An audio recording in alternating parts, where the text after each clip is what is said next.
Haunted places have a story to tell.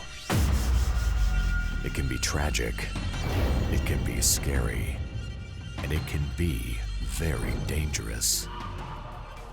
This is Colin Browen, and these are the Paranormal Files.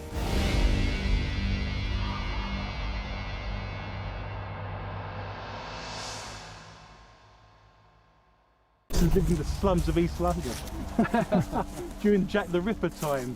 Oh, if you ever want to trip back with me to East London, that's my area. Awesome. We're at the site today of the Lower Sioux Massacre. We're in Redwood Falls in Minnesota. This is the last building standing here from the Lower Sioux Massacre that took place in 1862. The Lower Sioux were very unhappy about the fact they weren't getting any food, they were starving to death, their money was late due to the Civil War. So subsequently, starving, hungry, having nowhere to go, they attacked this building where their food was being stored. And this here is the site of the Lower Sioux Agency Massacre. 40 individuals were killed, European villagers. Gentleman, the clerk, was jumping out of the window trying to escape. Down here to my right is the site of the Redwood Ferry. All of the villagers were trying to get to the ferry to take them to Fort Ridgely, 9 miles away, so they could find shelter and they could survive. But we're standing in the very spot right now where that massacre took place, an amazing moment in American history. Wow. And you think this is haunted? I think any site that involves a battlefield and a massacre is going to have residual energy due to the things that took place there. Even outside of the massacre, just the fact this was a conurbation, what you don't see here is all the cabins that would have been here back in the day in 1862. It was quite a large settlement back in the day. So even just being on land where a settlement used to take place would be enough to make this a site worthy of an investigation. But when you then throw into that the panic, they were burning buildings, they were killing people. I mean, it was a proper, attack that took place early in the morning here. And that will leave a footprint. Wherever humanity goes, a footprint is left behind of paranormal activity, and this would be a prime site for that. Be interesting to go inside one day. I've investigated here many times, and I've ran equipment, of course. Over to my right here is the site where John Nairn actually lived in a cabin. He was the site carpenter, and he also helped build Fort Snelling, which is a large fort to keep the British from coming back down from Canada here in Minneapolis, Minnesota. John Nairn and his family escaped from the Sioux Uprising by going down to the river and getting the ferry to escape from the massacre. He had a helper. He had a 16-year-old girl with him called Louisa Bott, and she used to help with the housework. His wife was disabled. She'd help out with the children. Very interestingly, Louisa Bott in later life, when she was in her 80s, became very depressed, and in the 1920s, she actually hanged herself in the poor farm. So it's very interesting how all this sticks together, that we've got spirits and ghosts from different locations all coming together in the same places at the same time. Very interesting. Yeah, especially when he's talking. Can you tell I've been on TV a few times? Talking to him. Yeah, listen to How him bizarre talk is that, though? Yeah. Literally the other side of those bluffs. You can see the other side of the bluffs through the trees, right? I saw a couple deer actually. Right, yeah. So see the right there? Oh, that's a car. That's a car. Well, if you look no, but that one's a if car. you look through the trees, you can see on the other side of the bluff, right? With obviously the river, and it's about a quarter of a mile wide there. Yeah. One of the soldiers, 2 or 3 of the soldiers, jumped in the river to try and escape the massacre and drowned, and they were discovered 8 or 9 miles further up the river. Drifted, right? Yeah, sure. And what was the story of the massacre that happened down there? All the people that were in the village getting killed, the ones that weren't getting killed, ran to the ferry. There's a ferry that goes across the river there, and they can find shelter at Fort Ridgely, which was a huge fort built in the 1850s. And so they tried to get away, because in a fort, obviously, with the walls and the artillery and the soldiers there, they could seek refuge. So when they saw the massacre taking place, everyone ran to the ferry to try and get across the river to access Fort Ridgely that was 9 miles away. And that ferry, Adrian, was a pole like a rope. And I wonder how many people could fit on that. Yeah, I think you could get about 1 cart and 1 horse, I think, was the plan. And there's a rope goes across the river, and you had a ferryman pulling on the rope.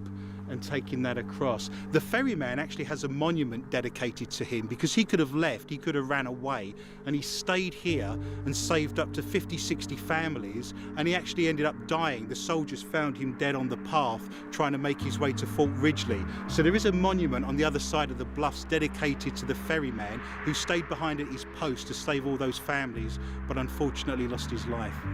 Do you think that area is kind of a magnet of activity? I have been down there. It is pretty thick. It's just a pain in the ass to get up and down. We would need walking boots, and we'd be out of, I mean, I'm a fairly fit guy. It's all very well going down, but on the way up it's like that as well, and you know, you're wheezing a little bit. Yeah, no, not for me. Yeah.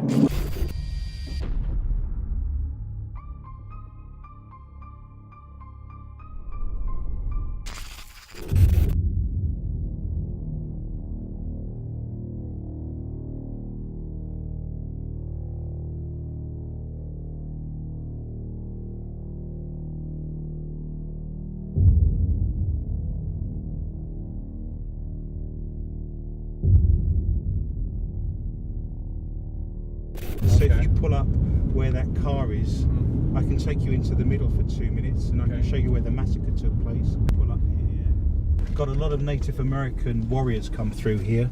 I actually left them some tobacco offerings, and this is where all the Dakota words were coming through. Okay. Mm-hmm.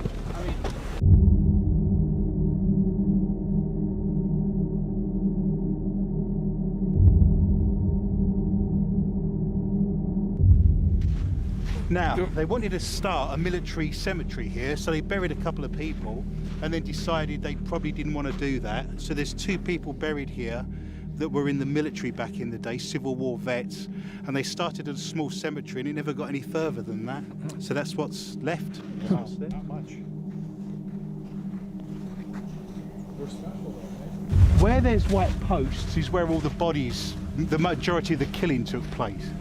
So the scouts that were posted on the edge of this field, the scouts were based where that post is. So when the Native Americans came out of the trees, and they were hiding in the trees, they actually shot the scouts along the line. But they didn't set up very well. Normally when you put scouts and lookouts around, you would set them up a few hundred yards from your camp to give you time to get ready. One of the decisions that was made that was very poor and caused the massacre here is the fact that the scouts were right next to where the camp was.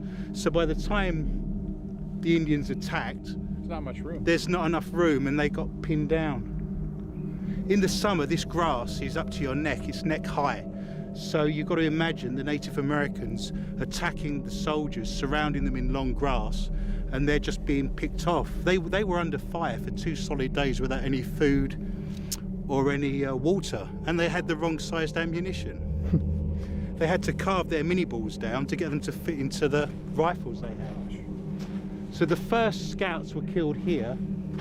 The Native Americans were hiding in the trees. The chiefs that attacked on that day were Chief Mankato, Chief Big Eagle, Chief Redleg were amongst the main protagonists.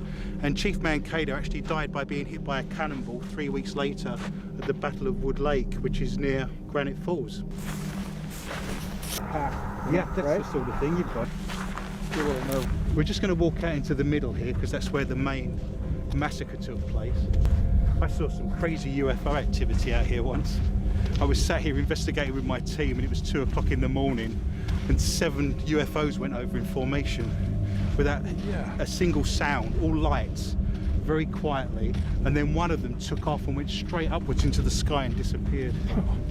We're walking up here to the centre of the battlefield where the US Army was pinned down solidly for 2 days. Fort Ridgely, which is 9 miles away, heard the gunshots and they wondered what was going on. So they sent reinforcements. The reinforcements saw what was happening, thought that there wasn't enough of them, and went back. They didn't help. Yeah. The reinforcements saw the massacre and how bad things were, and went back to the fort and said, we need more people. Oh. They didn't help them out.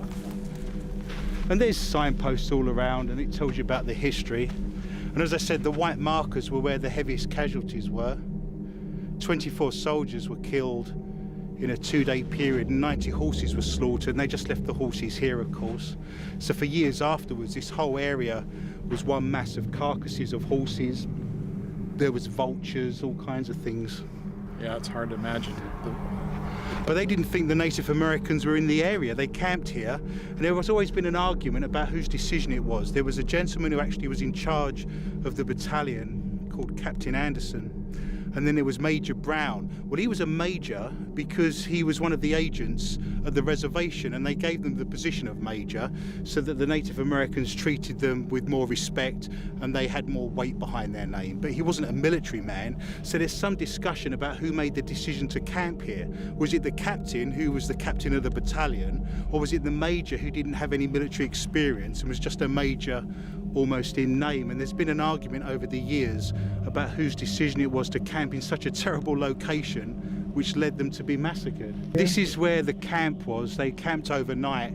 They were a battalion sent out by Forge Ridgely to bury bodies, ultimately, that were left in the prairie after the initial massacres 3 or 4 weeks after the Sioux uprising. And they were a battalion just being given the instruction to bury pioneers that were just left in the open after being killed. And so they were made up of office clerks, drummer boys, older soldiers. They weren't a crack fighting team. And they got taken by surprise. The Native Americans stumbled across them by accident and thought, wow, what a terrible position to be camping in, and just thought it was a good opportunity to make hay while the sun shines. And it was the biggest loss of life during the US Dakota War of 1862 by the US Army, unfortunately. This was an event that changed the war, because there was such an outcry and it was such a problem for the US Army that they were caught like this and they were massacred, that they decided to bring in reinforcements, and they managed to get some really crack, hardened troops that were a Minnesota brigade that had fought in the Civil War, and they'd seen combat and they knew what they were doing, and they brought them up out of the Civil War at the time. And in 3 or 4 weeks' time after this, there was a big battle at Wood Lake, which is out towards Granite Falls, and unfortunately they routed the entire Sioux Nation there, and that was the end of the war. So this massacre, in many respects, kind of signaled the end of the war for the Dakota Sioux, because reinforcements then came. They then put crack troops in charge of the attacks, and things went downhill for the Dakota Sioux from that point onwards. So even though this was a massacre, it kind of hurried the war up. It was the beginning of the end. Yeah. And you are going to be very close to Wood Lake battlefield when you're in the Volstead house. Okay. You're going to drive past it. It'll be a mile away. I mean, you can go and look around it if you want. The Dakota have got a pasting. Chief Mankato was hit by a cannonball and died. They don't know to this day why he didn't step out the way. It was bouncing along the ground towards him, and he just stood his ground. He didn't jump out of the way. Whether he didn't have an understanding of what was happening, or whether he thought himself to be spiritually hardened enough that he could withstand that, I have no idea. But apparently he just stood there, and they saw the ball bouncing across the land, and it killed him when it hit him. Little Crow managed to escape, and everyone fled north to Montevideo, and that's where Camp Release is, where they released all the prisoners en masse, and they arrested all of the Dakota, and that at that point is where 300 Dakota warriors were sentenced to death, if you recall, and they then were pardoned, many of them. And then on Christmas Day, the day after Christmas, 38 of them, I believe, were hanged in Mankato for those crimes. It's the biggest mass execution in American history. You've got the Lower Sioux Agency massacre was the end of August. This is getting towards the 5th, 6th, 7th of September, something like that. When you go to Wood Lake, you're looking at the beginning of October. So Camp Release November. Relatively very fast. Oh yeah, This the is whole like thing. boom. Yeah, 4 or 5 months, 4 months the whole works. That's crazy. Yeah. So this is Birch Coulee, very active, horses, lots of soldiers coming through, lots of horse EVPs, lots of noises like that. You're not going to be disturbed here either.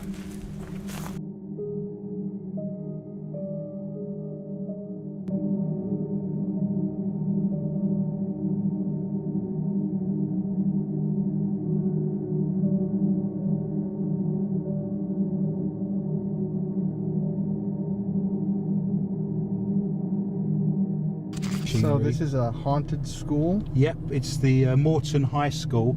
It was abandoned or closed in the mid-80s, and it's one of the most haunted buildings I've investigated in Minnesota. I actually had a name come through in one of the classrooms. A name came through. A woman said her name was Esther Foss, and she said she used to teach there and be a teacher. And I went to the Historical Society the following day, looked for their obituaries, and I found Esther Fost, and she was a teacher there in the late 70s, early 80s. Actually found the woman. I've got photographs of her. Wow. And she told me her name, and that was the classroom she taught in. And when I gave a talk to the museum, there were 300 people there, and I showed them the information, played them the EVPs, and they actually were taught by her. They knew the woman. Oh my God. They said yes, that she was our teacher. Wow.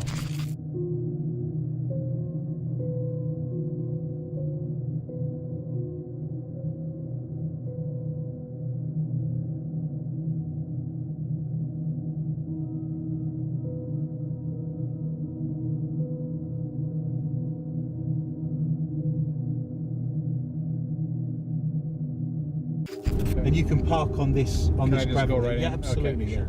Let's do that. Now no one knows this exists, Look at you. Yeah. Gates open. so I'll Interesting, that sign. That, I mean, is that it? no, we're going to walk up the. No, but I through mean, the- to Yeah. that. This is it. this is it. What That's you'd it. see from here. Yeah, That's it. absolutely. Yeah. That's all there is. People have lived in this area all their life and don't know this exists. Yeah. This is a joy. You'll enjoy this. This is just, bearing in mind no one knows this exists. We're in Vicksburg at the moment, and this is the cemetery. There used to be a town here back at the turn of the last century, and that's now a ghost town. So there's nothing left of Vicksburg as a town, but the cemetery now exists. So we're on a little wooded path making our way to Vicksburg Cemetery. It's a ghost town cemetery, and not many people know about it. I've run a ghost box out here, but I've never done a full investigation. What's really surreal is there's a vet here that's buried, and he was a soldier, and I looked him up on my cell phone, and the gentleman's English, and not only is he English, he was actually born in the same town I'm from. See, here I am in the middle of a ghost town cemetery in Minnesota in the Midwest Plains, and I come across a soldier, and when I look him up, he was born in the same town as me back in Britain. Wow. You couldn't make that up, could No. you? What are the odds? It's phenomenal. But you know as well as I do, there's no such thing as a coincidence. All these things happen for a reason. Imagine if you did a drone and you caught everything that's going on. Oh, We've got the yeah. sun going down on the right, there's a full moon on the left, there's the bluffs and the Minnesota River. You got the river right here. That's right. How do you get to go into a ghost town cemetery in the middle of nowhere, right? Not as often as I'd like. The thing about this cemetery is the fact that a lot of the gravestones are now missing. Over time they've been destroyed. The Minnesota winters are very harsh, so with the frost, the heat, everything that happens in Minnesota, they've been destroyed. So we've got a very limited number of gravestones to look at. But if you notice, there's depressions in the ground. So if you can see all the depressions, you can see where the graves actually are. Because if a coffin is 2.5, 3 feet deep, over time with all the earth on top, it rots and the coffin collapses. So you now get depressed areas on the ground, which are actually going to show us where the bodies actually are, even though you can see that the gravestones have long since disappeared. So would the body still be here then? Yeah, absolutely, yeah. Just a lot of earth Wow. on top of them. This is an altar that's been moved around over a period of time. This is actually a pagan altar. Originally, when I first came here, I don't know how familiar you are with the pagan traditions and Wiccan, but they originally had a north, south, east, west set of rocks here, and they had wind represented by a windmill. There was a shell that represented the sea, and this is an area, you can see there's a chair there. People have been out here during the summer solstice, during the winter solstice. There'd be pagan ceremonies taking place, and I just noticed what they're doing. I can see, based on my knowledge of theology, what's taking place here. So again, imagine the scene as the sun goes down on the summer solstice here in a cemetery that's a ghost town cemetery where pagan witchcraft offerings and rituals are taking place to worship the moon goddess and to worship the earth. Wow. That's so interesting. I don't think I've ever seen this specifically.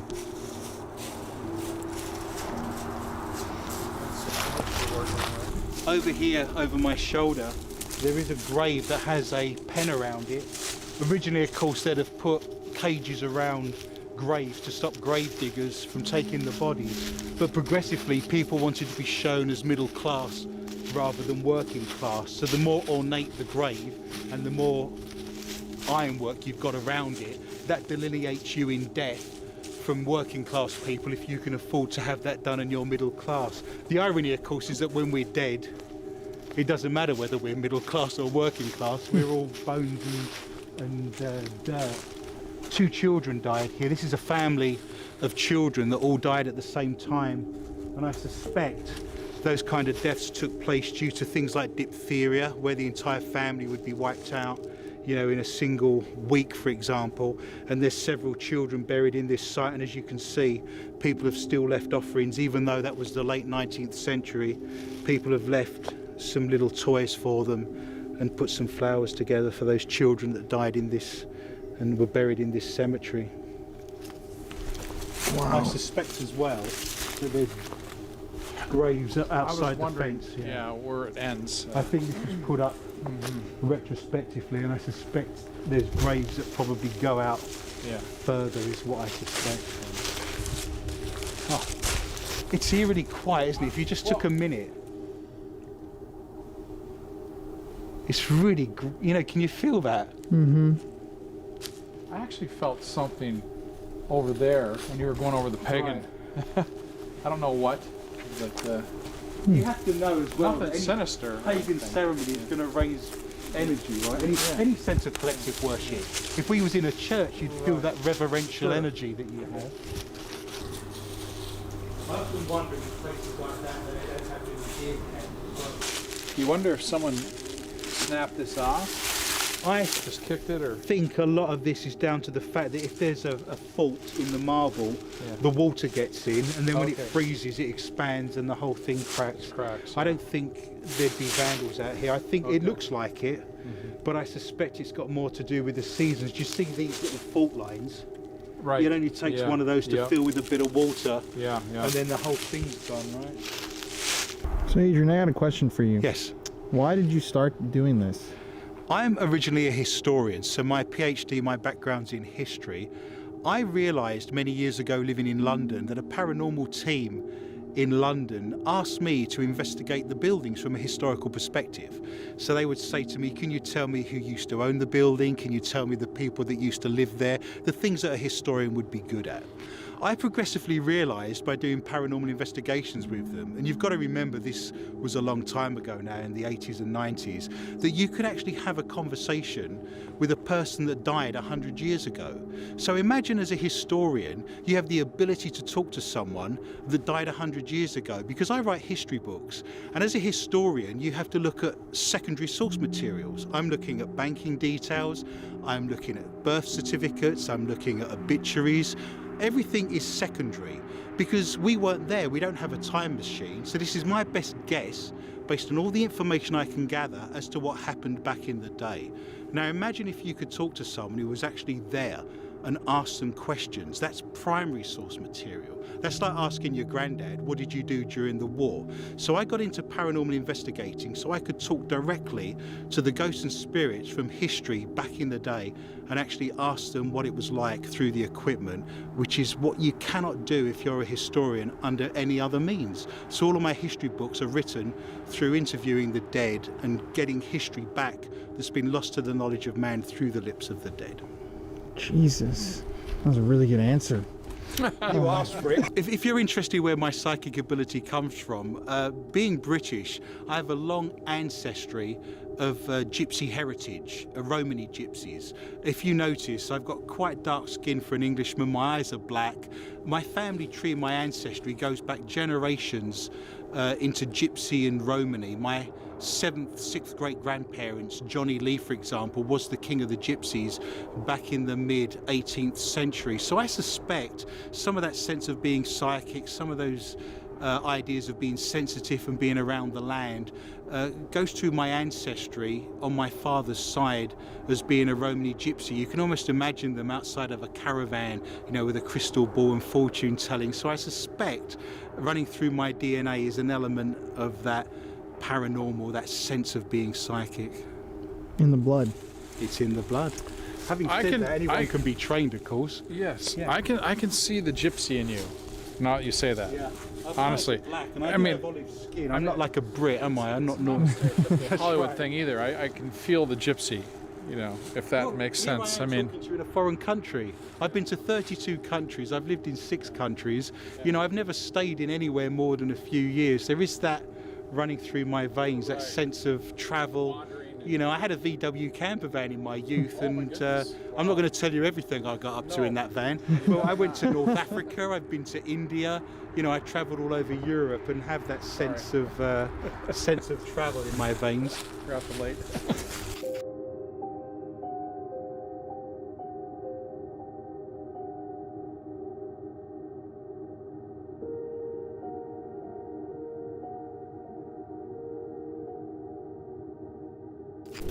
How often do you see these kind of romanticised ruins anywhere? You know what? This is quartz. I always wish we could just snap our fingers and be back in time. And just, we're just right there. So what were your experiences here?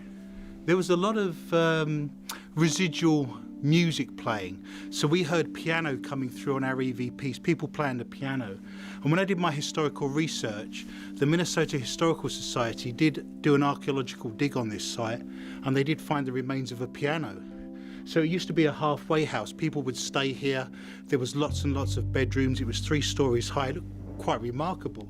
The locals call it the Brown Castle because it belonged to Major Brown, and it looks like a castle. When you compare this to the sod houses and the log cabins, I mean, we're leagues ahead. This is a really important building for someone who had a lot of money.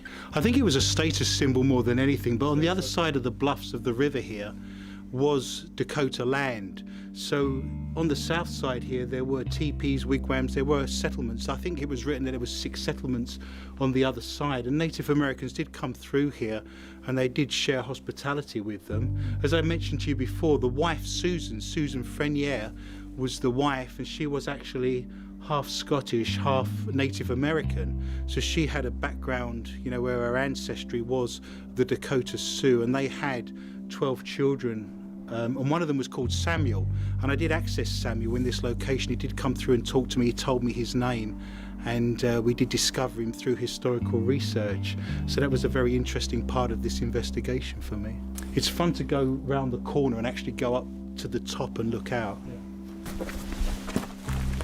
These woods are kind of... I don't know if we can make it out in the darkness, but there's actually a water pump there, and there is a path that leads into the woods, and I have actually been back there.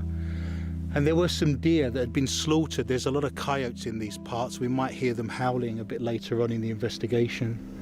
But there's some carcasses laid back there. There's a lot of stones on the left where they piled up the stones that were loose or were just on the ground after this building got destroyed. And you were saying there are a lot of witches in this area?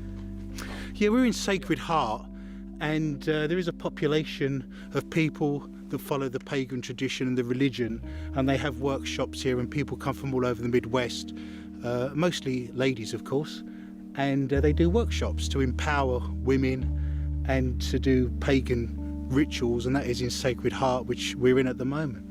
Wow. But what an amazing building, to have a veranda looking out over that, and what you don't see is the river. What we're seeing is the other side of the river on that side. Wow. I've been here in the spring when the river's burst its banks and it's flooding because all the snow is thawing, and a lot of these trees here are half covered in water, so the river here does swell to a large size. Okay. And it's almost like a floodplain there. Right. And you think this building's pretty actively haunted? I do, yeah. With the relatives of the individuals that lived here, of course, any building where you lived, you know, is going to get residual energy and intelligent hauntings as well if people still want to hang out in the building they were born and grew up in. And of course a lot of people had fun here. They had a piano, they had a billiards table. It was a place for hospitality. They had a gramophone. There's an inventory of everything they found here when they did the archaeological dig, and they found really expensive pots and pans from New York. Major Brown, who built this house, was such a political figure in Minnesota, and he founded a lot of the laws and mandates of Minnesota back in the day, and he was a businessman. He tried to bring steam power into Minnesota. He actually invented 3 or 4 steam-powered vehicles that he was introducing to Minnesota to help with ploughing and with farming. And so he was in New York to secure more funding when the uprising actually started, and he had to race back from New York to discover, of course, that his family had been kidnapped by Little Crow during the Sioux uprising. You Beautiful almost want to spot. camp out, don't you? Yeah. And that sunset. I'm glad we made the decision to come out here. I know it's Yeah. added another 20 minutes there and back, but it, you know, worthwhile, right? For sure. Okay, everybody, so we got the tour from Adrian earlier this week. It's now Wednesday. We've investigated the Christy House, the Volstead House. We've done a live stream from the museum. We've investigated the jail and the schoolhouse. And Jeff and I are here back at the beginning of this trail of destruction and death that kind of began the uprising and the war that occurred here in Minnesota in the Midwest. Dakota War. The Dakota War. We're gonna walk over to the building here at this historic site. I wish we would have had time to go see the Ferryman Monument, but we just didn't. I fly out tomorrow. This is our final day and night of shooting, but we're gonna do a spirit box and a K2 here before we head to the Birch Coulee battlefield, where we're gonna do a investigation, even though it is frigidly cold out. Oh. Even though it is frigidly cold out. It's right over there. We're gonna walk over right now. Let's do it. I'll take the camera.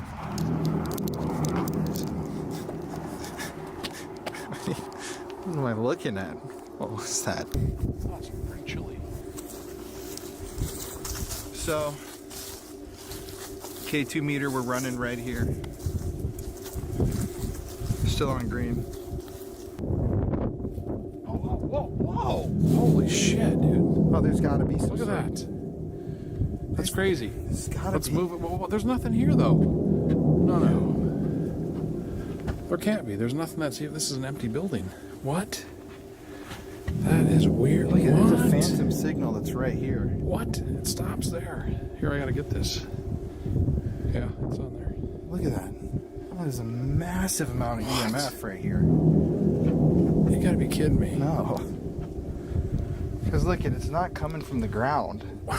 What would be? Okay. Is this like energy from like the building or what? Look at that. I mean, this is literally. Look at the stops. Got some there.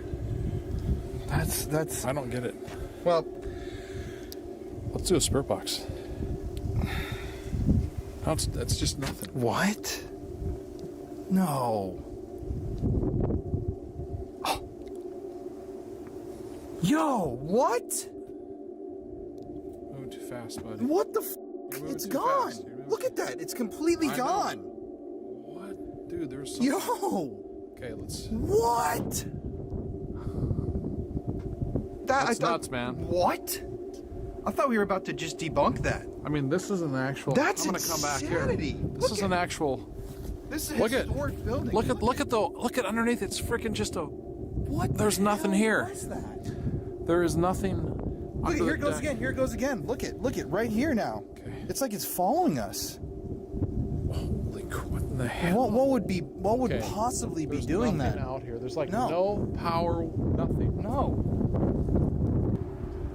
It's like pulsating. Look at how that.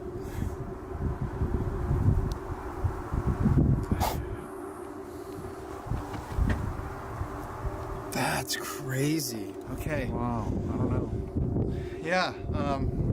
Very strange. But we're gonna do a spirit box here real quickly. Hands are. My hands cold, are really man. cold. I'm like, It's put like one in your 18 hand. degrees right now. Hey everybody, my name's Colin. I'm here with my dad, Jeff. We just want to know if you died here during the massacre and the battle.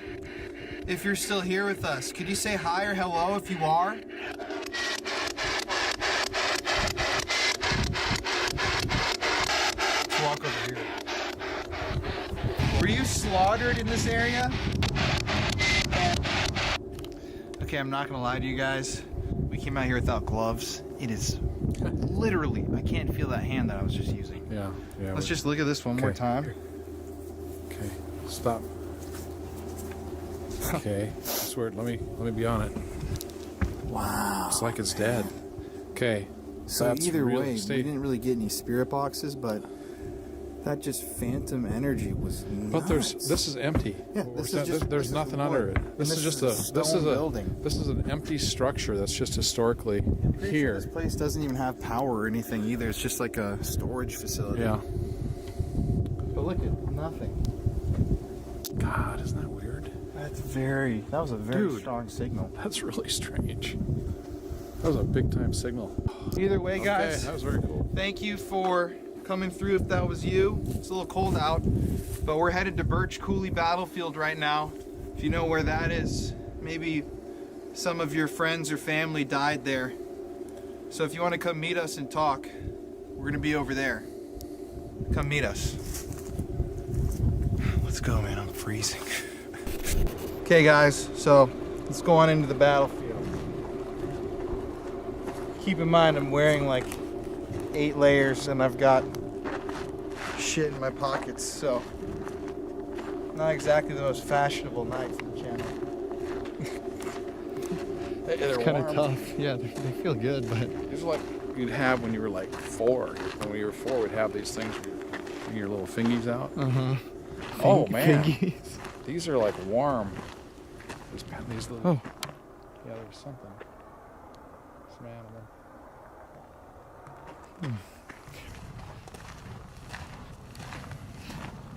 Keep the fingies warm. Oh, what the hell? There's a car coming? Where do you want to post that one? You see what I said? There's a car coming. Let's see that. Who the would that be? I don't know.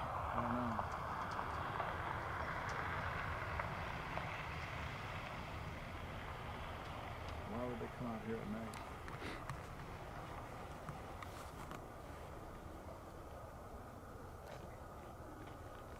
What's up with that? Why are they stopping right there?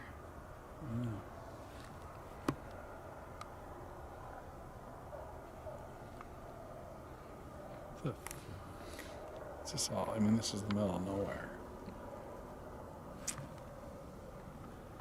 Kind of sketchy. Well, they're going like 3 miles an hour. Like,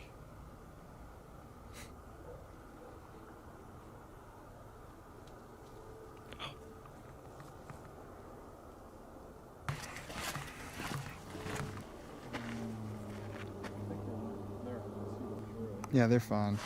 I think they're gone. Weird though. I also just want to remind people online, let's walk over here. Oh, I can't really see. Adrian showed this to us the other day. There are actually 2 people buried here, but they're actually unrelated to the massacre. They were gonna start a World War I or World War II veteran cemetery here. World War I, and they just never finished it, but there's 2 people buried here, which is just very interesting that they chose a massacre ground to start a cemetery. What is that? You know? It's a cool shot. So, yeah, it's... You can't really see it. It's really, really, really cold out, but we're gonna head to the circle where most of the casualties occurred. There are little white posts everywhere denoting where the biggest, largest groups, I can't see where the hell I'm, okay. The biggest groups of casualties happened, and that's where we're gonna go, to the circle where all of the people from Minnesota and the U.S. Army were posted up when they basically got slaughtered. If this hadn't been up here, I would have had my Palomino out here. Yeah. One day, bring a horse as a trigger object. I also want to add in to tell people that just doing some research on the people who died here and where they're buried. There's a big grave in St. Paul, Minnesota, where most of the people are buried, but I noticed on some of the documents that some of the people were listed as possibly still buried on the battlefield. So I guess that just means that some of the bodies just went missing, and they could be buried anywhere in this area, and probably are. This was from the State Historical Society. So, we're going to the circle, buddy. It's right over there. It looks ominous, doesn't it? How far out actually is the circle? It's right there. Where should we go? There hasn't been clouds the whole time that we've been here. Yeah, that Not may- one cloud. This is us right now. Wrong place, wrong time. Oh, Should have been here damn. in the summer. That's not a good omen. Yeah, so they, again, remember, for people watching, Little Crow, and their, what would it be, tribe? Yeah. They spoke English, fluent English. So they do understand us talking. Beautiful place to encamp. An error in judgment. My birth. Okay, so follow me. I'm gonna put the REM pod in the middle. Okay. So we're gonna put the REM pod in the middle of this circle where most of the casualties Okay. occurred. Okay. Here's the K2 meter. To any soldiers who died here at Birch Coulee. Oh, what the hell? Already? Wow. That's pretty saint. They're out in the middle of freaking nowhere.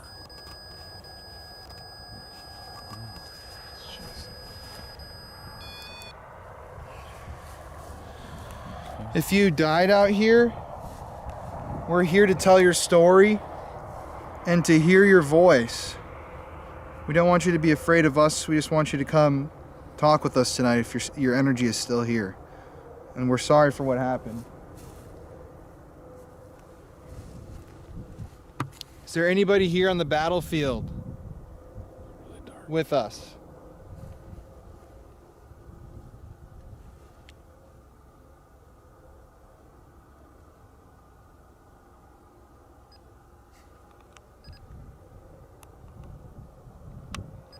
Can you do that again if you're with us?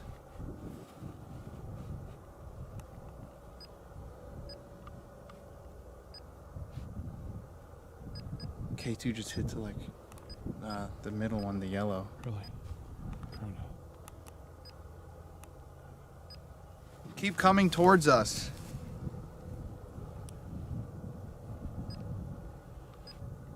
Can you all come over by here, this device right here, and make it go off? Thank you. Keep coming. It's kind of crazy to just think about this area. You know, bodies just covering the ground. Yeah. Isn't that weird Right. to It think is. about? It's kind of interesting that Mhm. hit, though, you know, really.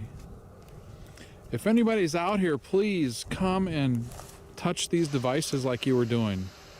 We're friendly. If you're out here with us and you can hear my voice, can you just say yes or hello? Yeah. Yeah. Could you tell us your name? Well, yeah. Sounds like there were a lot of different names and words there. Yeah. Can you tell me how many people are here with us right now? A number? Seven. Yeah, they Seven. said. I think they said 7 before. Yeah, I thought I heard I was that. gonna too. say. Isn't that the year that guy died What? on the grave? What do you mean? I think that's the year the guy that has the grave here died. What? 74. Really? Yeah. Anybody that might be here with us, indigenous or white, anyone, can you say your name, please? I thought I heard Peter. Me too. Okay, if it's Peter, can you tell us again, make it clearer? Thought I saw it. Okay, whoever this is, if it's Peter or otherwise, how old are you? Give us a number, please. 30. 30. It sounds like there may be more than one of you guys here. Can you give us a name? A clear name? Please say that again. Could you say yes or no? Are you buried here somewhere on the battlefield still?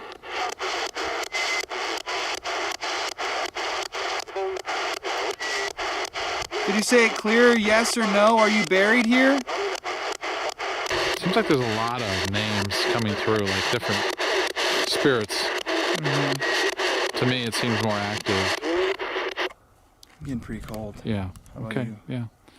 This is not We- meant to be a we- full-on investigation, guys. No. Either it's No. really cold Yeah. out, so But we did have the REM pod, and we did have the K2 hit. I think we got some, you know, some pretty good clear look at how readings the from REM the pod spirit hasn't box. hit again either. Yeah. It's very still out here. It is a very still. Just. I feel like if we were here in the summer, we'd definitely be able to be here longer and later. But I was just wondering if you could hear, you know, any, like, maybe on tape, maybe some drums or anything, you know. Yeah, let's go ask that over here. Okay. We're gonna just sit for a second in complete silence and listen. You can use your voice, you can play on a drum. Oh, shit. Yeah. Yeah. Again, huh? Yeah. My blood sugar just random. I literally drank an entire Gatorade before we came out here. Well, let's just ask. This is your last chance. Could you let us hear your voice? or go through like a bird or a coyote or anything.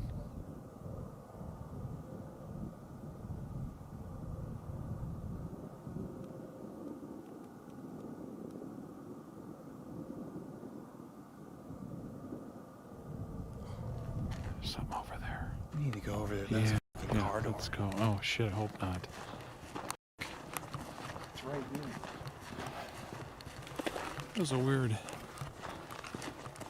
If we get back there and there's no one there, that's gonna be weird. It looks so dark, man. It is dark. Oh, I see our car. Right? Isn't that our car? This air is so cold in my lungs.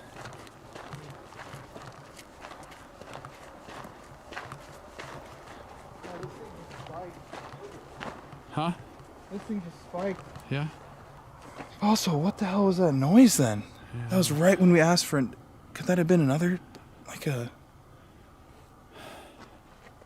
There's nobody here. There's only one road in and out of this place. Yeah. This is it. I'm actually really getting kind of froze up here, buddy. Me too, man. I think it's kind of worth it at this point. You want to do a out? Oh shit!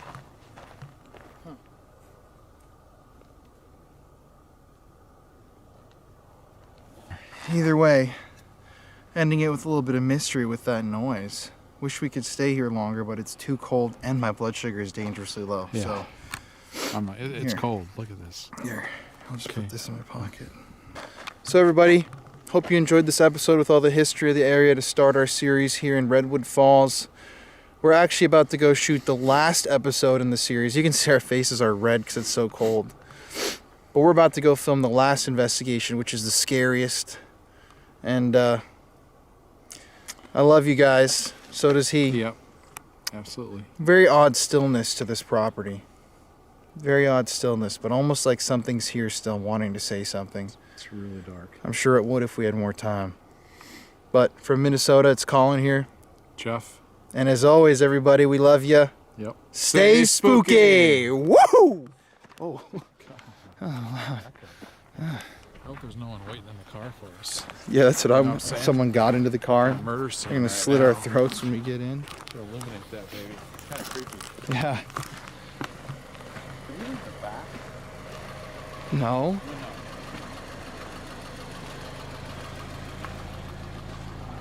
Oh, what? What the f?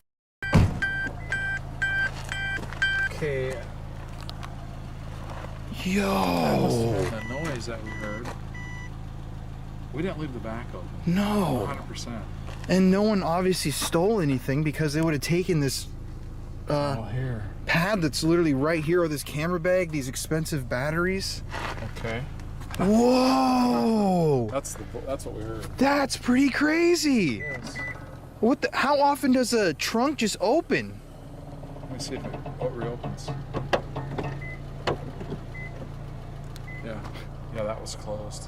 Honestly. Whoa. 100%. What the hell? Well, Okay, well that's pretty weird. just that this was laying on my seat.